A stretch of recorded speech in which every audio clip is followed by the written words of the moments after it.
UK Prime Minister David Cameron began the new year sounding a cautious note on the economy. In his first speech of 2012, he highlighted the London Olympics and the Diamond Jubilee as key events that will raise Britain's profile abroad, but he warned that the jobs picture will remain weak. There are fears about jobs and paying the bills. The search for work has become difficult, particularly for young people, and rising prices have hit household budgets. I get that. We are taking action on both fronts. I know how difficult it will be to get through this, but I also know that we will. Meanwhile, in Berlin, Chancellor Angela Merkel spoke about the, quote, profound changes that Europe has undergone during the last 12 months. In her New Year's message, she urged the German people not to lose faith in the euro. A common currency can only be successful if we work together more than ever in Europe. Europe is growing closer in the crisis. The road to overcome it remains long and not without setbacks. But at the end of this path, Europe will re-emerge stronger from the crisis than when it entered it. Angela Merkel, the German Chancellor there. But can investors expect more of the same in 2012 and after a tough November and December for the euro? Is it wise to be holding the single currency? With us now from Singapore, we're pleased to have the opportunity to talk once again with Jim Rogers, CEO and Chairman of Rogers Holdings. Happy New Year to you, Jim. Thanks for giving up your time for us once again. Happy New Year to you, Jeff. Let's dive in then. Unfinished business surrounding the euro, and we have seen this dip below 130 on euro dollar. I think back in November when we spoke, you said you like the currency. How do you feel about it at the moment? Well, Jeff, I sold some euros a few weeks ago, but I'm actually thinking about buying. I still have plenty of euros. I think I'm buying more. I read somewhere, maybe on CNBC, that there's a huge short position now, that the hedge funds are all short the euro. So I'm contemplating buying more. I haven't yet, but I'm certainly not selling. And you're buying it because you're expecting what to happen? Well, I suspect that Merkel and that crowd are going to do something to make us feel better. Remember, the French have an election this year, and I think they'd like to win the election. So I suspect you're going to see a lot of things coming out of governments for the euro. By the way, Jeff, there are 40 elections, I think 40 elections in 2012 around the world. So you're going to see a lot of distortions in a lot of markets because a lot of governments are going to be spending huge amounts of money and printing lots of money. So when you say you're expecting something to happen, does that mean the ECB is going to begin more seriously monetizing this government debt that we see in the peripheries? And if that happens, you don't see that as a necessary negative weakening for the euro, that's a strengthening. That's a strengthening in the market for a while. It's a horrible mistake. It's a terrible, terrible decision to do that. And we're all going to pay for it down the road, just as we're all going to pay for the horrible mistakes that the American Central Bank and American government are making.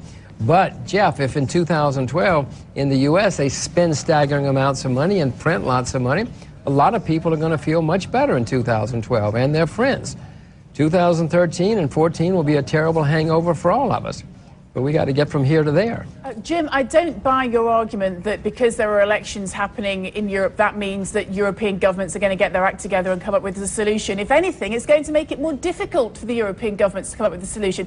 All these leaders have to agree to make anything happen. If they're all fighting their own corners, trying to win domestic battles at home, that doesn't mean they're going to come to better agreements when you put all those leaders together in a room. Becky, I must not have made myself clear. What I said was they're going to make us all feel better for a while to get through the elections. No. This is all going to end in terrible disaster for all of us. As I said, 2013, 2014 is going to be a big mess. But in the meantime, Becky, it seems to me that Mrs. Merkel and Mr. Sarkozy and the others are all in this together. And you saw what they did last week. The central bank said, we will put up more money. This is all just designed to get through the next election. This is not a solution to the problem. This is making the problem worse long term. You really believe we have 2 years that this can still drag on before we come to some kind of finale? I think it's more likely by the fall of 2012 that the markets will start saying, come on, guys, we've had enough of this. We know this is a sham. We know this is a charade. We're not going to play anymore. But I suspect we're going to get something good is going to happen between now and the next few weeks or months. But by the fall of 2012, I would be very worried. Hi, Jim. It's Jeremy Stretch in the studio from CNBC. Just one question in terms of the policy prescription you're sort of outlining.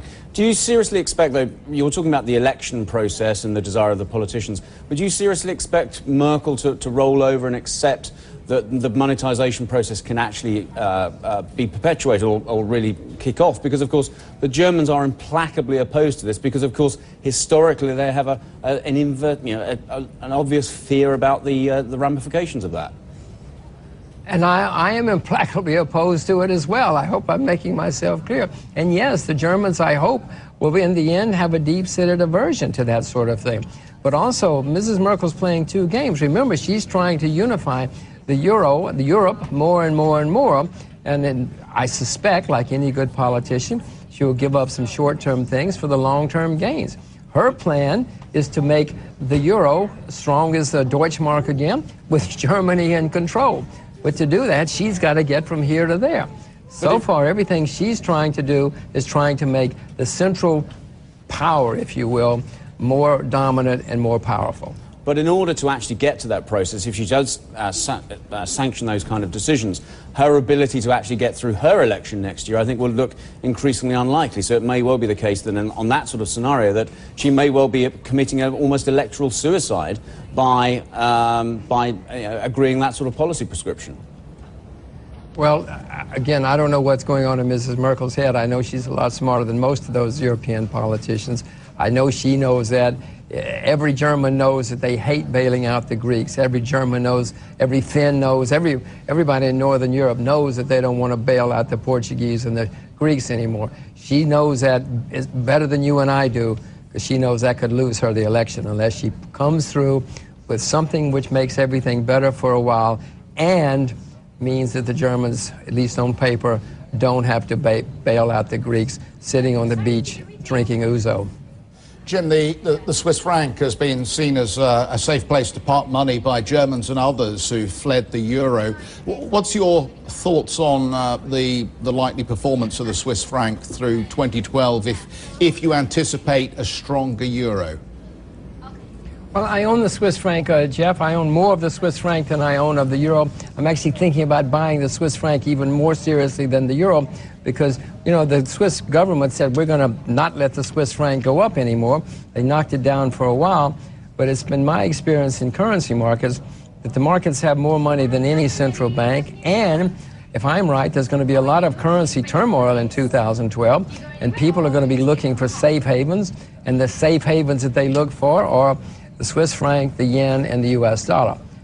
The U.S. dollar is not a safe haven. I'm not even sure the yen is.